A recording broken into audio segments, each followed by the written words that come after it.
Okay, we're recording. I am Brandon Polite, Associate Professor of Philosophy at Knox College in Galesburg, Illinois, and I'm joined by Nela van de Mosselaar, who is an assistant professor at the University of Tilburg in the Netherlands. Nela, thank you so much for joining me. Thank you so much for inviting me. I'm very happy to be part of this series. Well, I am too, so thanks for coming again. And we're talking about an issue that you've researched and written and published quite a bit on, which is glitches in video games and their aesthetic implications. And I'll put, links to various pieces you've authored or co-authored, including the piece you co-authored with your colleague Nathan Wildman, who is a guest on this series, and also including the Aesthetics for Birds roundtable that you and I were both a part of.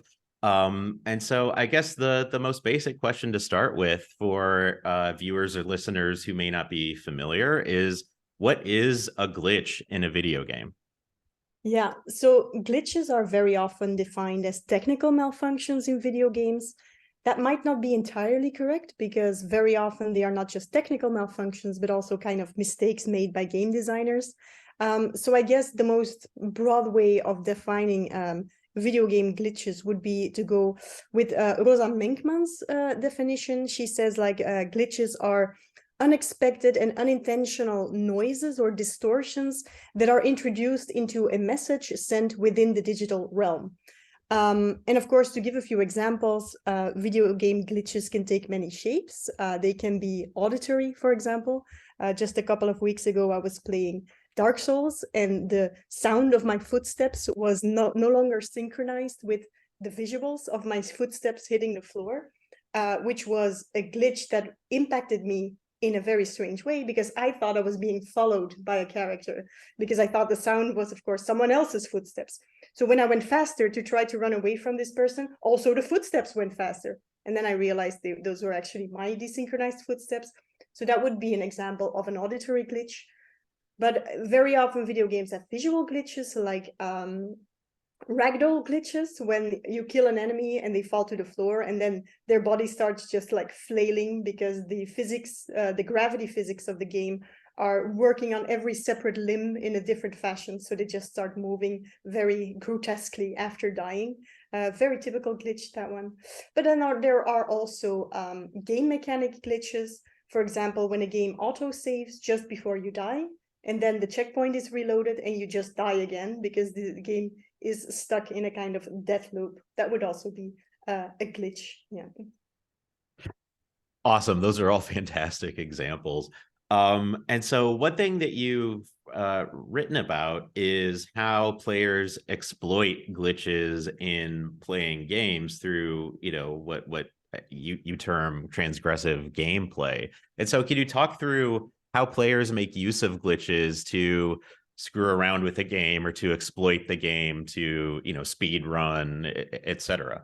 Exactly. So I call it transgressive play because, of course, it's very obvious that you are not intended to play the game like this, right? So speedrunning would be the most obvious example. Speedrunners of Uncharted, for example, they find ways to clip through walls. So you can just skip entire levels of the game by making weird movements against the wall until your avatar kind of just glides through it.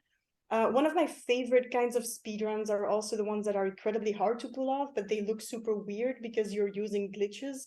And The Legend of Zelda: The Wind Waker is an example of a game that is played like that, where people kind of move the control stick around 15 times per second while in the water as Link, and then it's this very complicated thing that happens within the game, but kind of it amounts to you gaining negative speed. So Link goes backwards so fast that you can glitch like 10 kilometers in game distance within mere seconds after doing this. So that's also very fun. And of course, these kinds of glitches are used to gain advantage, like being able to finish the game much faster. But my first encounter with video game glitches and the way they were used was they were kind of glitches that just made the game more interesting. For example, I remember playing Zelda Twilight Princess when I was younger, and I already played through the game 3 times. And Then I found this incredible website detailing that if you just took out the disk while the game was loading a new area, and then you would put it in again, then the area would be loaded only half. So you would be walking through the game that you knew so well, but things would be missing, and you would be walking on invisible floors and stuff like that. And it was so fascinating for me to experience this game that I already knew so well in this new fashion. So that's also an example of how you could play transgressively using glitches. That's awesome. And with the one that you just mentioned, the Zelda one, right? That it seems like what you're doing is exploring like a version of the game or engaging with, you know, like a early draft of the thing or something of that sort. And I know you've written a bit about that, but so could you talk about it? Yeah, so I don't even know if the Zelda one was used in that way, but very often the use of glitches is used to kind of look at how the game was made, right? It's almost a kind of manuscript research. You're basically digging through old files in the game code or looking at locations within the game that you aren't supposed to see by glitching to them or modifying the game to get to them. And I've written about this because I think it's so interesting what you can learn from a game by playing it wrong. And one of the examples I really, really like is this YouTuber called Lance McDonald, and he glitches through and modifies through from software games, so Dark Souls and Sekiro. And at one point, he discovers this early location in Dark Souls 3 called Archdragon Peak, and he looks at this environment within the game, which is normally within the finished product, it's kind of a ruin. Like it's a location in the game that has been destroyed by dragons. But the early version of this location that Lance McDonald finds is still intact, because apparently the designers first made this enormous temple complex and then started destroying it and making it more ruinous within the development process. So what Lance shows us, and he also says that at one point in the video, he says like, well, here in the alpha version or the early version of the game, you can see what probably the fictional location within the game looked like before it was destroyed by dragons. So it's so fascinating to me that through glitching and playing these early versions of the game, you can also discover something about early versions of the fictional locations within the game. And that was for me like such a cool moment. Yeah. That's really cool, right? That you sort of are an archaeologist in a way, right? Like Exactly. it's you get to explore what the world, the fictional world of the game looked like before, you know, hundreds of years or whatever have passed and you know, battle damage has occurred. Yeah. That It's also really called, sorry, game archaeology, right? For that reason, it's really digging through code and looking at the history of the game and its fictional location. So you're absolutely right. Yeah. Yeah, right. And so that seems to be a case where, you know, you're engaging with the fictional world, whereas other sorts of you know, transgressive play are, you know, seem to be failing to engage with the fictional world or the story as the game designers intended it to be, you know, explored and engaged with. And what are your thoughts on those sorts of cases where you're, you know, deviating from the intentions of the designers? So I think those cases are incredibly interesting, because what players are doing there is creating this entirely new experience based on material that is given to you by designers, right? So the designers give you a certain possibility for having a certain experience, like Zelda the Wind Waker. It's a very beautiful game with a very nice story, but then you have these speedrunners and they are just looking at ways to break this game. Like, how can we break this game? How can we play it even faster? And again, there are so many interesting YouTube documentaries about people just looking at how to glitch through a certain wall within Wind Waker. And it took them years to find a way to glitch through it. And they are working together, looking at the code together, and they even stop rendering the fictional world as it was intended to, right? They are just looking at the polygons and where their edges are, and they actually did find a way to skip through it after years of research. And it's such an incredibly interesting thing for me, because what they're doing has almost nothing to do with Zelda the Wind Waker anymore, but it's this very fascinating game that they are playing. which a lot of people were involved in, and which eventually was won by the community who found this new way to speedrun this game. So yeah, incredibly interesting practice, I think. Yeah, I mean, I feel like a lot of people on the outside would be like, that's an incredible waste of time, right? Like spending years just trying to figure out like this one way to speed run this one particular game. And yet what you're saying is they're doing something aesthetically interesting by screwing with the game and deviating from the intentions of the designers, right? And in a sense, what you just said is that they're playing a different game with the software, essentially, Yeah. right? Yeah, I mean, I think Thi Nguyen has described it really well when he says that video games or games in general have a prescriptive ontology. So what the game is decided by the way the designers intended for you to engage with it, to interact with it. And of course, that makes sense. Like Thi even has this example of someone reviewing Super Mario World by just smelling the cartridge and then saying like, no, I don't like this game. Obviously you're going to have to interact with it in a certain way, with both the software and the hardware to be actually playing the game. But Thi also says, and that is the most interesting aspect for me, is, well, not playing the game can also be a way of creating a very new, interesting game. So I think that what speedrunners are very often doing is a very creative process, a very co-creative process also. It's very often communities looking for new ways to use existing game material to kind of create this very new game experience. So yeah, that's really cool. Even though you are breaking the game as it was intended, you can create a new one.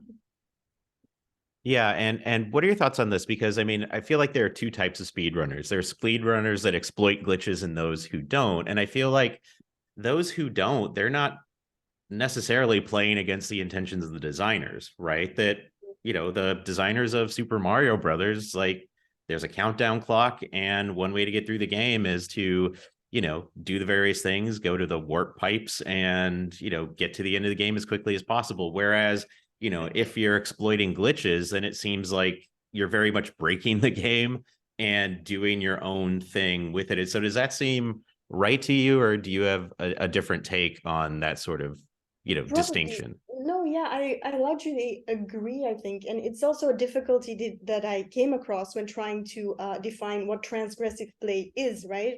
Because often you have people who try to play through a game without ever using their weapons. You have people going through Dark Souls just using their bare knuckles, which is horrible.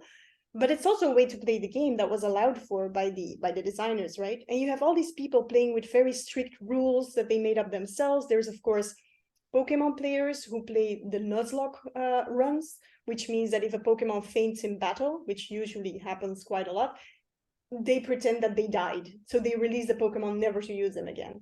Also very, very hard to get through a game like this. But it seems like these people are not necessarily playing transgressively, right? Because they're still following the intentions that they see inscribed in the game. So that is an interesting difference, I think. Yeah, you have so many ways of playing games that are not really transgressive. You have people like Michelle Westerlaken talked about her playing The Legend of Zelda Breath of the Wild in a vegan way. So she never killed any animals, never abused any animals in any way. And I think she even failed to actually finish the game because it doesn't allow for you to do that, right? So there's these ways of, is it transgressive? I don't think so. But then you can't finish the game, so probably it wasn't intended. So it's this very strange thing where people make up their own projects in games, which I think is really interesting. And it's also a creative process within existing material. Yeah, right. And sometimes game developers or game designers like encourage that, right? Where there are like particular achievements you can get like in a game, you know, like the Grand Theft Auto games that, you know, if you do these certain car tricks or you do these certain things that are, you know, aren't part of the story, they don't advance the plot in any way, but, you know, you get the achievement or the award. And, you know, that can entice players to, you know, be completist about getting every single achievement, which means deviating from, you know, the fiction or being immersed in the fiction and just sort of screwing around. But in those sorts of cases, the game designers facilitate it, which is sort of playing mini games within the game. right? In other cases, they're imposed on by the players, right? The players who play Dark Souls just with fists only, or you could do the same thing, going back in time with like GoldenEye on Nintendo 64, right? Where you could just play by slapping instead of shooting, which if you're trying to follow like a James Bond story, James Bond uses guns, but and so there it seems to be you're deviating from the fiction, even though you're playing in a way that the game developers allow you to play.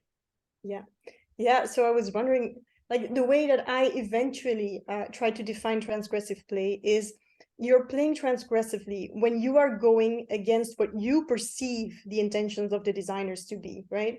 And you might be wrong about that.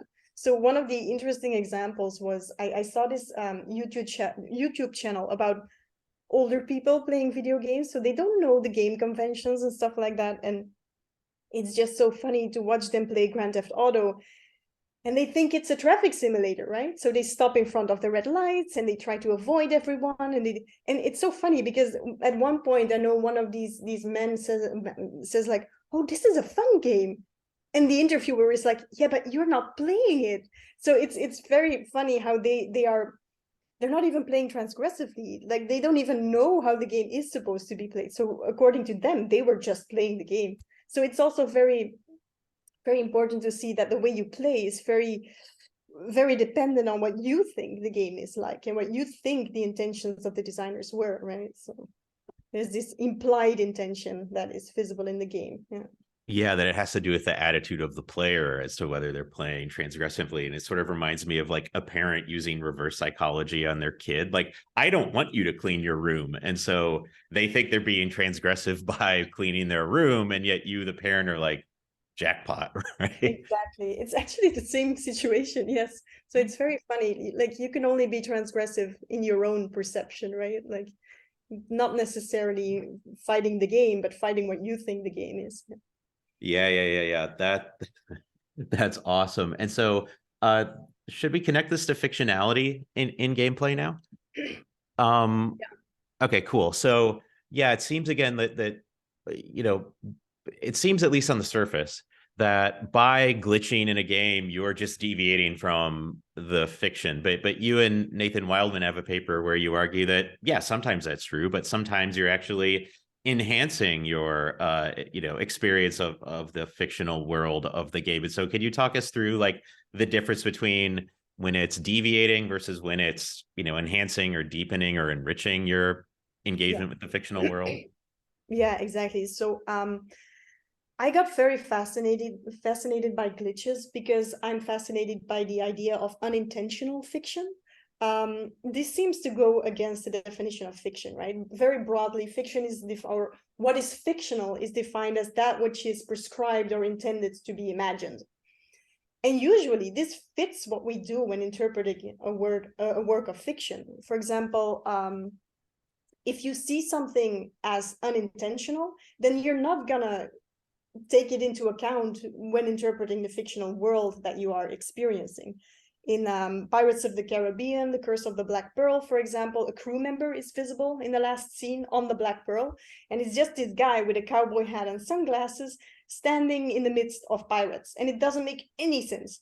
But if you see it, it's kind of obvious that it's a mistake. So you're not going to try to figure out what is that cowboy doing amongst the pirates. No, you just know like, okay, I should ignore this guy.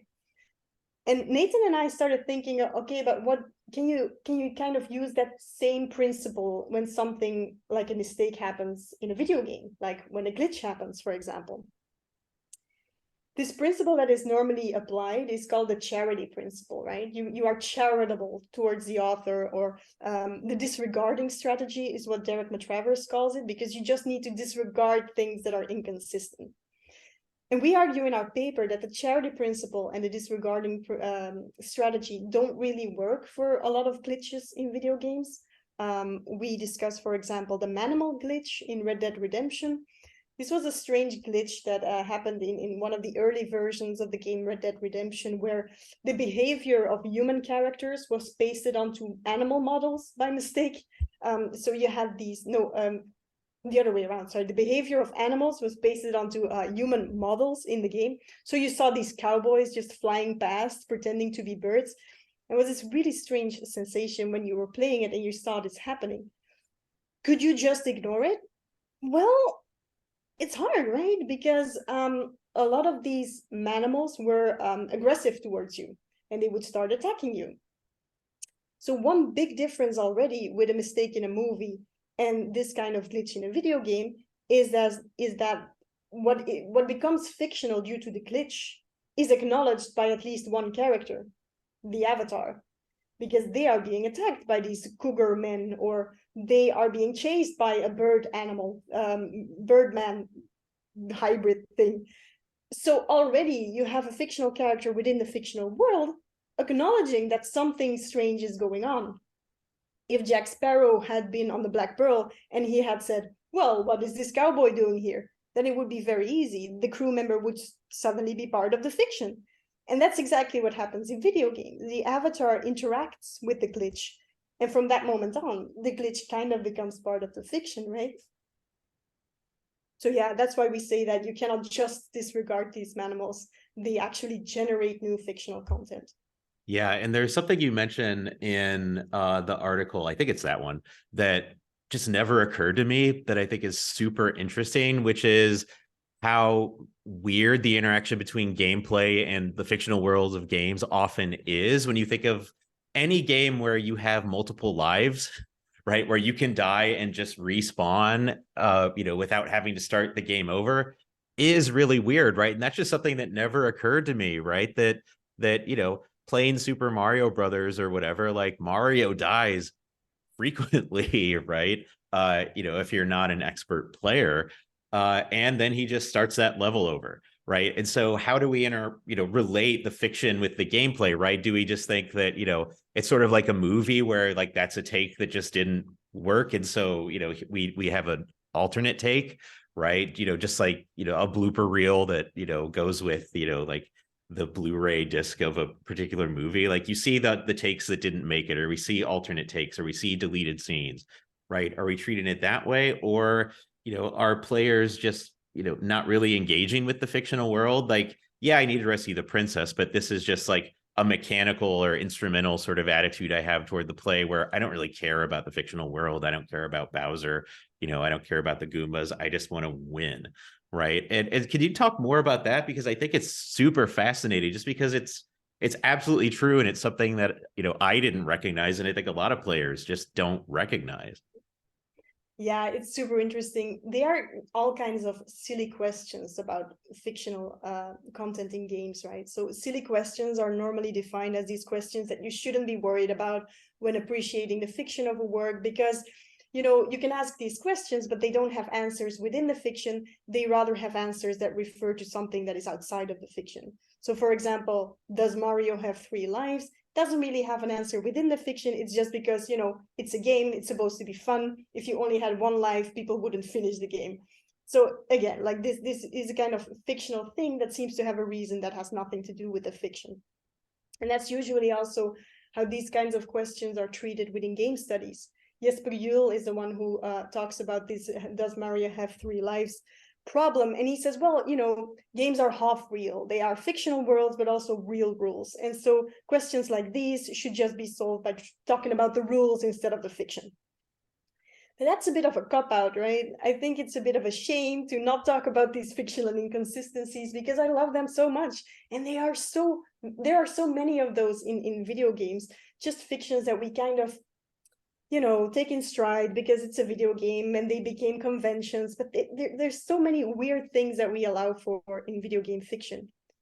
There's obviously the case where you find very big objects in video games and then you just put them in your backpack. However big it is, you can always put it in your backpack. And that's also such a weird thing, but we kind of allow for this. It's fine.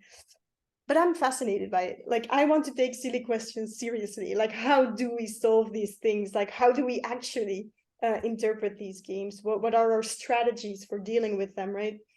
And I think the strategies of interpreting inconsistencies in fiction that are described by Derek Matravers are very useful to also explain how we deal with video game fictions and their inconsistencies. Very often, inconsistencies in games can be disregarded, but they can also be ascribed to, well, this is a weird world. This is a world in which my avatar can be hit by 5 bullets and then just rest 5 seconds and he's fine again. That's the kind of world this is. Or rejection strategies, where we just say like, okay, Mario died, that fictionally happened, but actually that was a mistaken telling of the story. That actually didn't happen in the official narrative. So now we start again, like you said, right? It's just a blooper reel. It didn't really happen. I forgot what the other strategy was. There was one other strategy that's really interesting, and it's also obviously something that we already apply in video games. So why not deal with glitches the same way? Why not just stop disregarding them and just, you know, use these strategies that we are already kind of using anyway? So yeah, that's incredibly interesting to me, these silly questions regarding games. Yeah, right. That this is just a weird world where there are human animals, right? That, Exactly, you know, like could animals happen. fly. Why Yeah. not? Yeah, it's supposed to be the Old West, but this is a version of the Old West Not very that's realistic. exactly, that's in an alternate universe where some humans fly like birds, and that's just what we have to deal with. Exactly. Like I don't have a problem with that. I would say it's fictional. It's weird, but it's fictional and not just disregarded, right? Yeah, right. And I mean, yeah, I've been looking, actually, my research in the past couple of months has been trying to find the weirdest cases and the most silly questions. And I think I might have found one actually, because very often when discussing these cases, we still see some intention. For example, the Manimals were, of course, you could see in the game code that that was going to happen. The game code showed an intention for the Manimals to eventually be there, even though the designers of that code didn't want that, right? They didn't intend for that to be there. But I found a case where such intention cannot even be found in the code. Allow me to explain. It's really weird. It's this case of someone playing Mario 64, I believe. And he's doing this platform section, and suddenly Mario jumps about 10 times higher than usual. And it's this really weird thing, and nobody could find how it happened, because it wasn't the designer's intention, obviously, that Mario could do this. It was nowhere in the code. It was impossible what happened according to the code of the game. So they figured out that what actually happened was that a cosmic ray, so really electrical charge from the cosmos, that often hits Earth apparently, but it actually hit the console in such a specific fashion that in the code of the game that was running during the game, 1-0 changed into a 1. So there was a bit flip, they called it, which changed Mario's height level from average to super high in one go. So here you have a truly, truly unintentional fictional event, I think. Like nobody could have predicted this, nobody intended this. It was really just a cosmic ray hitting a console. So that to me is like the ultimate silly case of unintentional fiction, I think. How did they figure out it was a cosmic ray that hit it at that particular moment and changed a 0 to a 1? So there a lot of simulations happened, and one simulation in which someone changed the 0 to 1 in the same spot had the exact same effect. So that was already like, okay, this is what happened, but how did it happen? And then apparently within, you know, science and technology studies and whatever, it's already very clear that bit flips often happen due to cosmic rays, especially in planes. That's actually why planes often have multiple computers running at the same time, so that bit flips can be accounted for by the other computers. So because otherwise planes would actually crash. And a few years ago, somebody in Brussels won an election with more votes than there were voters. So also that one was due to a bit flip. So they actually figured out how these kinds of things work. And it's a very common glitch in digital technology, actually, these cosmic rays messing with stuff. Wow, why didn't Donald Trump appeal to cosmic rays instead of, you know, like Venezuelan you know, voting machines, you know, that were rigged by the dead Hugo Chavez, right? Like, go with cosmic rays, dude. Like, easy. It explains everything. Yeah, right. That would explain why he's not president. It's cosmic rays, right? That Joe Biden was the benefit of the cosmos, whereas What other silly stuff should we talk about with respect to glitches, because they are so weird and so cool, right? That you find out that there's a way in I forget which game it is that you've written about, where if you sort of like keep jumping, or it's like you keep swimming, like your character swims in the air, right, and you fly, and then is it you're a samurai who can fly, right, all of a sudden, or in particular games, you can stand in lava without getting harmed if you're facing the right direction. Like there's so much cool stuff there. So like give us a couple more things that's cool for us to talk about. So the lava stuff in Dark Souls is actually really cool. Like it was just people figuring out that lava in that game, in one specific lava pool in that game, is doing directional damage. So it's like fire arrows are hitting you from a certain direction. So if you hold up your shield in the right direction while standing in the lava, knee deep into lava, but your character is absolutely fine. So that's just amazing. And a lot of the silly questions that I'm looking at are not actually due to glitches, but also due to mods of games, right? So people modifying games to find out stuff. And again, this Lance McDonald, who looks at early versions, but also mods from software games, also discovered this thing about one of the characters at the end of Sekiro. So there's this cutscene at the end of the game Sekiro, where somebody places something next to the camera and you cannot see what it is, and it's just kind of, okay, well, whatever, right? You play the game, you can't see it, whatever. But this Lance McDonald, he broke the camera in that cutscene because he really wanted to figure out what it was. And so the thing you don't see in that cutscene is a severed head of one of the characters of Sekiro. So only by breaking the game can you find out that canonically this character died, right? Because it is in the final version of the game, but you never see it. So this to me is this incredibly silly question of, does Genichiro die? Does this character's head get cut off his body at the end of this game? The answer, I think, is yes, but you cannot find the answer to this question by playing the game correctly, because then you never see it. So that again is for me such a interesting, silly case of unintentional, well, of fiction that is intentional but unintentionally found by players. Yeah, and it would be like thinking of a parallel to movies, right, where obviously we can't break the camera and do stuff with a film. Typically, maybe there are peculiar films where you can, but it'd be like with Pulp Fiction, like finding like a deleted scene where you actually see what's inside Marcellus Wallace's briefcase, right? Exactly. And then it's a question of, well, Tarantino cut it out of the movie, and so from our perspective as an audience, at least canonically, it seems that there's no answer to this question, right? And yet that deleted scene may give us an answer such that some people would be tempted to say, no, it's $10 million, or it's a bag of Coke, or whatever, or it's Marcellus Wallace's soul, which of course is like the urban legend version of it, right? I don't know how you depict that in a movie, but there's his soul, right? Yeah, and so in cases like that with film, would you say it's fictionally true if we have a deleted scene? So it's always hard, right? Because deleted scenes might be deleted for multiple reasons, and depending on the reason, you're gonna take the deleted scene as canon or not. A great video game example of this actually is also in Dark Souls, also found by Lance McDonald, where you fight this boss called Osiris, and in the final version of the game, this character is just mad. Like he is pretending to hold his baby son in his hand, and when he fights you, eventually he just smashes this son into the floor, and then you're like, what, did he just kill his invisible baby? Because you don't see anything in his hand, right? He's just standing there talking to his hand. Very strange.